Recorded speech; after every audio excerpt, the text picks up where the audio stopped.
E aí, pessoal, estamos aqui porque chegamos ao último episódio da primeira temporada de His Dark Materials, mas mais do que isso, chegamos ao final verdadeiro do primeiro livro, que finalmente foi adaptado, coisa que a gente já esperava ali desde o filme e que nunca tivemos, mas agora a gente teve. E digo mais, sentimos. Eu pretendo fazer um outro vídeo só falando do que eu achei da temporada no geral, mas nesse aqui eu vou falar só do episódio, bem específico mesmo. Eu também vou falar vários spoilers, então se você não viu, sai lá e depois volta pra discutir aqui com a gente. E vou explicar algumas outras coisas que eu não sei se ficaram tão claras assim e que eu acho que podem ser interessantes ou úteis pra vocês entenderem melhor tudo. A gente já inicia o episódio com aquele discurso feito por parte de alguém do Magistério pra todos aqueles soldados que estão se preparando pra fazer parte dessa guerra que vai ser travada ali no norte, né? Eles já sabem que o Lorde Asriel tá ali completando o produto da pesquisa dele, que é considerada extremamente herética, e que o Magistério precisa fazer alguma coisa pra parar aquilo. Essa pesquisa que tem a ver com o pó, que a gente já compreendeu que é algo que a galera, assim, morre de medo, não quer mexer, não sabe mexer, inclusive chama aí a senhora Coulter mesmo depois dela ter feito tudo de mais errado, porque se ela está disposta a lidar com isso, beleza, coloca ela aí na frente, porque antes ela do que eu. E aqui no final dessa cena a gente tem a Marisa segurando ali um revólver que eu não acho que seja o mesmo do outro episódio que ela usou, porque aquele tinha um cano maior, mas pode ser só impressão minha. Mas o que eu queria dizer é que apesar desse revólver ser colocado com destaque visual em vários pontos nesse episódio, ele meio que não é usado pra nada. Ela não atira em ninguém com ele, ela não ameaça ninguém com ele, eu realmente não entendi. Tá, mas depois disso aí a gente vai pra dentro do laboratório do Lorde Asriel, quando ele tá conversando com a Lyra. Vocês lembram que a gente tava lá no final do outro episódio, que ele ficou meio louco, assim, na hora que viu ela entrando, ela a criança que ele precisava, né? E aí vocês devem compreender agora por que eu não podia entregar qual era o motivo dele estar agindo desse jeito. Esse era o grande twist dessa temporada e a grande coisa que ia fazer a primeira temporada da série se consagrar como algo muito adulto, muito doloroso. Bom, daí eles começam a conversar aqui e ela pergunta pra ele por que nunca foi dito que, na verdade, ele não era tio dela, e sim pai. Ele fica meio desconversando e ela fala, eu ia ficar tão orgulhosa. E ele, por quê? Por que é que você ia ficar orgulhosa? Aí ela fala, porque você é o Lorde Asriel e você é o meu pai. Ela mistificou tanto essa imagem, ela construiu alguém tão capaz, tão brilhante, tão disposto a enfrentar a autoridade, corajoso como ela um dia queria ser, um explorador, que é algo que ela também sonhava em se tornar. E eu acho que uma das partes mais interessantes é que, por conta da gente ter ficado tantos episódios longe aí do Lorde Asriel do James McAvoy, a gente também tá mais ou menos nesse mesmo ponto, no qual a gente não só tá disposto a acreditar, como também tá torcendo muito por ele. Coisa que a gente depois percebe que não é bem assim, né? Que a gente tinha uma imagem muito idealizada desse personagem, assim como a Lyra também tinha uma imagem muito idealizada desse tio barra pai dela. Daí ela fala que trouxe o aletiômetro que tá lá, ele fala que não quer o aletiômetro, que ela que leve, tipo assim, você que lute. E ela, brother, eu trouxe isso até aqui, pelo amor de Deus, olha o que eu fiz pra eu chegar aqui e você dizer que não quer o aletiômetro. Aí ele disse assim, eu não disse que eu não quero ele, eu disse que eu não preciso dele. Daí tem toda aquela coisa que ele pergunta se ela sabe quem é a mãe dela, e aí ela fala que o gosto dele pra mulher só não é pior do que o gosto dele pra ursa, é engraçado e tal, e aí depois ele desconversa, porque disse que tá se tornando tudo muito sentimental ali, e ele não tá interessado nesse tipo de coisa. O Lorde Asriel, ele é muito focado na pesquisa dele, ele é muito focado no que ele precisa fazer, porque essa missão só pode ser executada por ele. Daí a Lyra, naturalmente, cheia de razão, fica com raiva daquela situação, e ele fala, você tá chorando? Você não precisa disso, você é mais forte do que isso, Lyra Belacco. Ela vira e diz assim, é Silvertongue agora. Mas vocês lembram que no episódio passado eu disse que isso não tinha tido tanto destaque e que deveria ter tido? Pois bem, aqui a gente finalmente teve ela falando um pouco mais sobre isso. Ele diz, você não quer o meu nome? E ela diz assim, esse é o meu nome. Ele representa quem eu sou e ele foi dado a mim por uma pessoa que me ama, ao contrário de você, muito mais do que você fez por mim. E aquilo ali, de fato, é ela. É um nome que ela mereceu, que ela conquistou, e mais do que isso, é um recado pra dizer que apesar desses dois pais dela serem bem disfuncionais e também terem os seus lados positivos e tal, mas que eles são bem bizarros, e que apesar de ela ter puxado a ambição de um, a coragem de outro, a lábia de um, o desejo de exploração do outro, ela ainda é a própria pessoa e não necessariamente só um produto daquela união. Daí depois a gente tem uma conversa entre a Marisa Coulter e o Father MacPhail, e aqui no início dessa cena ela tá puxando o couro do Demon dela, e você consegue ver que existe uma cara de dor no macaco, que também existe uma cara de dor nela. E eu pessoalmente vi isso aqui como uma referência aos flagelantes, esse grupo que, principalmente na Idade Média ali, fazia essas coisas de se autopunir fisicamente, porque eles achavam que isso ia ajudar a redimir os pecados deles. Eu acho que já ficou bem claro que a Marisa Coulter, ela não é confortável com ela mesma. Ela não é confortável com essa parte externa dela, que é o demon dela, porque aquilo ali representa os pecados dela, representa os erros dela, representa a falha dela como ser humano. A gente sempre vê esse esforço da personagem em esquecer o que um dia ela foi, mas ao mesmo tempo vê que não dá pra escapar exatamente daquilo e se punir das piores maneiras possíveis. Pois bem, o padre MacPhail entra, eles falam da pesquisa do Azriel e ela pergunta se ele se considera alguém sem pecado. Ele diz, não, jamais, ninguém pode se considerar sem pecado. Ela fala assim, então qual é o seu pecado? É luxúria? É cobiça? E ela chega pertinho dele e diz assim, não, é inveja. Por quê? Você quer ter o que eu e o Azriel temos, que é essa certeza de quem a gente é. Certeza de cada um dos nossos passos e essa coragem, e você não tem. E aqui mais pra frente a gente tem uma conversa bem interessante entre o Frapável e o Lorde Boreal, em que ele fala que leu o aletiômetro, que fez a pergunta que o Boreal tinha pedido pra ele fazer, e que o que o Grumman descobriu é uma faca que tá em uma torre cercada por anjos. As pessoas que leram os livros nessa hora tiveram, assim, uma síncope, né? Mas eu acho que é claro até pra todo mundo que viu os próprios títulos, assim, dos livros, e o título do segundo é A Faca Sutil, então a gente sabe que essa faca, ela é importante. E o Frapável fala que o filho do Grumman é que vai guiar o Lorde Boreal até isso aí, e a gente tem, né, durante todo o resto do episódio, uma perseguição dele em relação ao Will, querendo encontrar esse menino, porque agora ele descobriu que ele é importante, mais importante até do que as próprias cartas que ele estava caçando ali dentro da casa da família Perry. E eu vou logo comentar aqui toda essa parte do Will, porque eu não quero ficar indo e voltando entre os dois mundos, até porque já comentei com vocês que eu não acho que isso ficou legal, acho que fica cansativo, acho que quebra o clima dos dois lados. E a cena final eu vou realmente comentar mais pra frente. A gente acompanha aqui o Will depois que ele foge da casa dele, que o Lorde Boreal tá lá, né, conversando com aquele, sei lá, aquele jagunço dele ali, que é policial. E aí a gente tem algumas cenas do Will andando pela cidade, depois do Will dentro de uma cafeteria, e ele notando que tem um policial lá dentro, se sentindo tenso, porque ele tá muito com medo de estar sendo perseguido, e ele age de um jeito que é muito esquisito, né, que acaba chamando mais atenção pra ele do que se ele tivesse só agido normalmente, coisa que é o que eu, pessoalmente, esperava do personagem do Will, porque desde que ele se dá por gente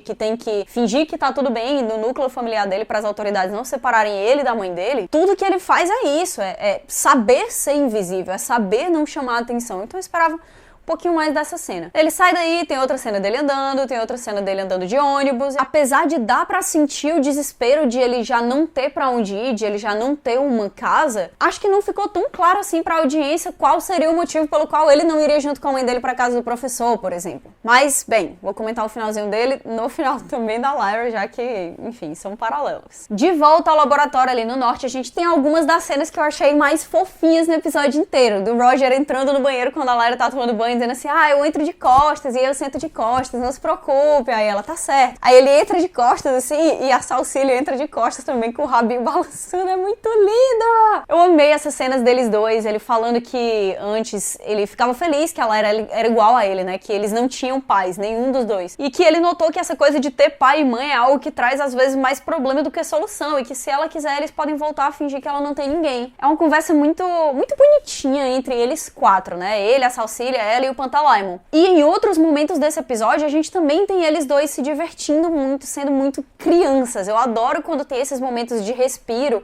em que eles voltam a ser o que eles seriam se estivesse tudo bem, se eles estivessem felizes. Que chega o Lorde Azriel pra ter a conversa que eu considero a mais importante desse episódio inteiro. Quando ele senta com a Lyra e explica pra ela tudo sobre o Paul. Quer dizer, tudo não, mas algumas coisas sobre o Paul. Não dá pra explicar tudo porque mesmo nos livros não é simplesmente dito assim, isso aqui é tal coisa e ponto final. E é justamente esse o ponto da conversa deles dois.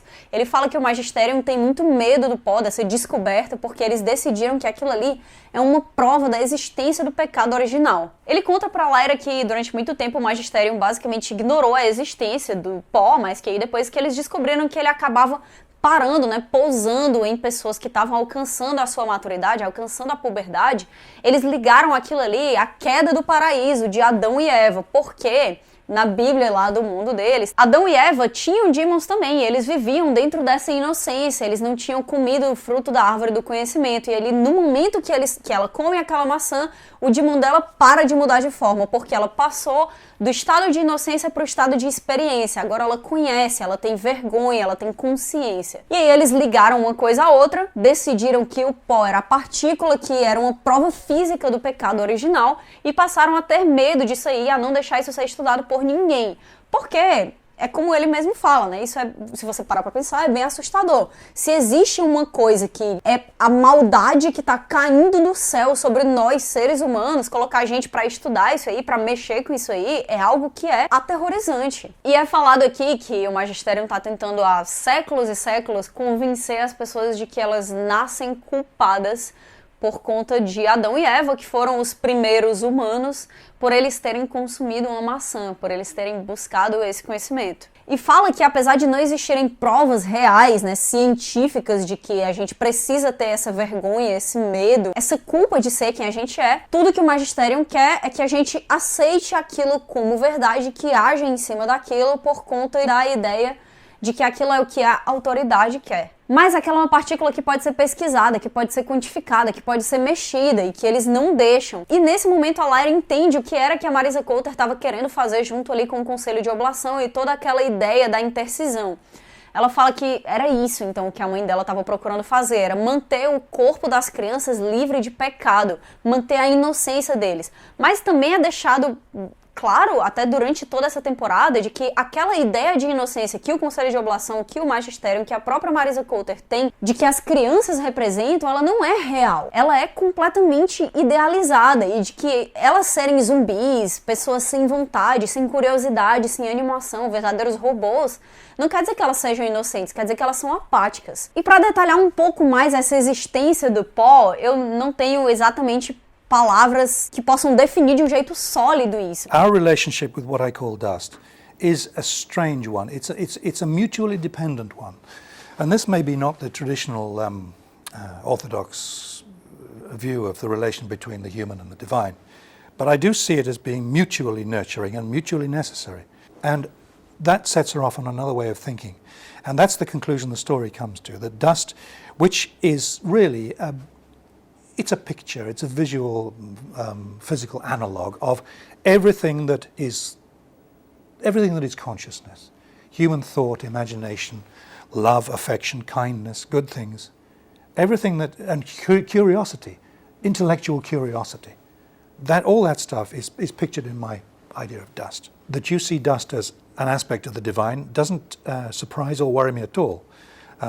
It makes complete sense to me. But my view of this is that we are both dependent on the other. We're each dependent on the other. Without us, dust will dwindle away. But without dust, we will dwindle away. E eu acho que é bem sobre isso, é sobre a marca que a consciência humana deixa no mundo. Enfim, tem muita coisa pra explicar e conversar sobre isso, talvez seja algo um pouco mais pra frente. O que é falado no livro é que essa partícula é descoberta por um cara há cerca de 70 anos atrás e que ele foi apresentar para o magistério, uma vez que, né, todas as coisas, todas as descobertas, pesquisas e tal, tinham que passar pelo crivo do magistério para eles decidirem se aquilo era algo herético ou não. E a galera achou tão absurdo o que ele estava falando que decidiram que ele estava sendo possuído pelo demônio. Fizeram ele passar pelos processos lá, né, da Inquisição, e que depois ele continuou falando que era aquilo mesmo, que era real. Então eles perceberam que esse pó, ele existia, e que não era antes chamado de pó, e sim de partículas de Russakov, só que eles tiraram de dentro da Bíblia do mundo deles uma passagem do Gênesis que fala que do pó viestes e ao pó voltarás, ou tornarás, enfim, não sei exatamente. E por conta dessa passagem eles nomearam essa partícula. Acho que eu não preciso falar aqui que existe um paralelo muito claro com a Santa Inquisição que aconteceu principalmente na Idade Média, onde inúmeras pessoas, incluindo inúmeros cientistas, como o próprio Galileu, foram julgados pecaminosos, heréticos e que tiveram seus trabalhos proibidos por séculos e que tiveram que prometer que jamais falariam absurdos como as descobertas científicas que eles tinham feito na época, porque aquilo ali ia contra o que era considerado correto, o que era pregado pela igreja. E ele fala que uma coisa que o pessoal do Conselho de Oblação não notou é que quando existe essa separação entre uma pessoa e o seu demon, aquilo acaba criando uma descarga absurda de energia e que aquilo pode ser canalizado para um monte de coisas incríveis, como atravessar para outros mundos, abrir portais para outras dimensões. E todo esse diálogo aí, essa troca que prova que a grande genialidade do Jack Thorne, que é o roteirista, o único roteirista dessa série inteira, dessa temporada pelo menos toda, o que esse cara faz melhor são esses diálogos muito profundos entre personagens. A gente viu isso com o diálogo da Lyra e a Senhora Coulter, agora aqui com o diálogo dela com o Lord Asriel, e mais tarde nesse mesmo episódio a gente também vê na interação interação entre a Ruth Wilson e o James McAvoy, que são brilhantes. Mas aqui o Azriel sai falando que a Lyra, ela não veio do nada, ela é produto de uma coisa extraordinária. E de fato, ela veio desse encontro, dessa união de duas forças da natureza que não poderiam ser separadas por ninguém, que são extremamente ambiciosas, mas que não conseguiram evitar essa colisão porque se apaixonaram perdidamente. Daí acontece o que acontece, o Roger some, a Lyra descobre que o Lord Asriel tá levando ele pro pico da montanha, ela percebe o que é que ele vai fazer, fala com o Thorold, chama o Yorick, eles vão até lá.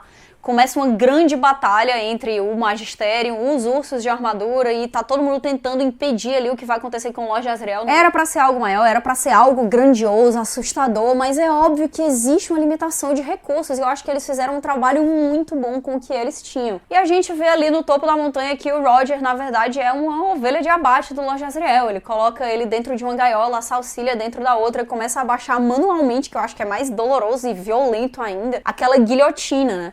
Só que dá pra ver que ele tá culpado por aquilo, mas não culpado o suficiente pra parar. É como a Lyra comentou mais cedo sobre a mãe dela nesse episódio, que tudo bem pra ela ferir as crianças de outras pessoas, contanto que não seja a filha dela. E aqui, a mesma coisa. Daí a explicação de por que o Lord Asriel ficou tão escandalizado quando ele viu a Lyra ali. Ele precisava de alguém pra partir ao meio, e esse assassinato brutal por parte dele ia causar esse grande estouro de energia que ia possibilitar ele de conseguir operar os seus mecanismos pra abrir aquele portal entre mundos. Sendo extremamente forte, assim, intensa, eu não poderia esperar nada melhor do que foi feito nessa série. Acho que foi mais pesado ainda do que é no próprio livro. Eu acho que fica muito incerto para as pessoas que estão assistindo se a Lyra vai ou não conseguir chegar a tempo, conseguir salvar o melhor amigo dela, e ela acaba não conseguindo. É algo que a gente sente demais. O momento que a Salcília tá conversando com o Roger, desesperados os dois, e aí ela acaba sumindo, é simplesmente de partir o coração, de partir o coração. E aí a senhora Coulter chega, ela que tava em cima dos zeppelins do Magistério, que desceu provavelmente ali perto, encontrou o Lord Asriel na hora que ele abre esse portal, que é um espetáculo visual, e começa a conversar com ele, dizer que ainda dá tempo de parar aquilo tudo que ele tá fazendo. Ele fala, não, vem comigo, a gente vai pra outro canto. A gente tem o Demon deles dois se acariciando ali no primeiro plano, enquanto eles estão atrás, com aquela luz absurda. Gente, pelo amor de Deus, esse quadro. Toda a fotografia desse episódio foi um espetáculo. Sério, sério. A iluminação por conta da aurora boreal, as cores mudando o tempo inteiro, essa vibe meio neon aí. Que é isso? Lindo, lindo! Mas a senhora Coulter fala que quer ficar ali, que quer ficar com a filha dela, que ela quer ela desesperadamente, que é até irônico, né? A gente sabe que na verdade o que ela sente pela Lyra não é amor, é esse desespero por posse, por moldar aquela criança para ela ser exatamente o que ela precisa. Mas da sua própria forma doentia, a Lyra é sim o que ela quer. O Lord Asriel atravessa, a Marisa sai dali e depois a Lyra encontra o amigo dela, outro momento que, sinceramente, assim, de morrer de chorar. E no final das contas tem uma das coisas mais importantes, uma das falas mais icônicas desse livro, que é quando o Pantalaimon vira pra ela e fala que, ó, se os adultos estão dizendo que esse pó é ruim e eles estão fazendo essas coisas terríveis, talvez esse pó não seja tão ruim assim, talvez ele seja legal. Talvez ele precise ser protegido, e eu acho que a gente devia ir pro outro mundo para tentar alcançar isso aí antes dos outros. E é anunciada aí a aventura dos próximos livros deles dois, e na hora que a Lyra tá atravessando esse portal pro próximo mundo, paralelamente temos o Will atravessando o portal do lado dele. Detalhe pro momento que ele coloca a mão esquerda dentro do portal, e na hora que ele tira, ele coloca os dois últimos dedos assim pra dentro e fica observando a mão dele. Sei lá, entendedores entenderão. O que nos leva de volta ao Will e a minha sensação de que não existe uma coisa que me convença por que é que ele atravessaria um negócio que ele não sabe o que é, um portal que ele não sabe pra onde vai, algo completamente antinatural, se não tem alguém exatamente na cola dele. Sim, a gente consegue escutar umas sirenes da polícia lá e tal, então tem uma ideia de que ele tá sendo perseguido, mas nada desesperador a ponto de a gente imaginar que ele tomaria uma medida tão drástica assim. Mas de um jeito ou de outro, essa decisão de ter o Will nessa primeira temporada é justificada no momento que cada uma das crianças do seu mundo tá atravessando ali desses lados, e acaba o episódio. E a próxima temporada já foi confirmada pro ano que vem, mas ainda não temos data. Fala aqui nos comentários o que você achou, se você curtiu aí as outras explicações que eu dei, e não esquece também que eu vou lançar daqui a pouco, eventualmente, um vídeo falando sobre a minha ideia geral dessa primeira temporada e talvez algumas expectativas aí pra segunda. Foi muito bom acompanhar esses 8 episódios com vocês, eu fico muito grata pela companhia de vocês, de verdade, até porque esse é um assunto que eu não tinha muita gente pra conversar, então eu fico muito feliz que a gente se uniu aqui nesse canal, que a gente se uniu aqui nesses comentários. Eu espero que a gente fique junto aí por muito mais tempo, comentando várias outras séries e também comentando a próxima temporada de His Dark Materials. Eu vou ficando por aqui, a gente se encontra na próxima. Tchau, tchau.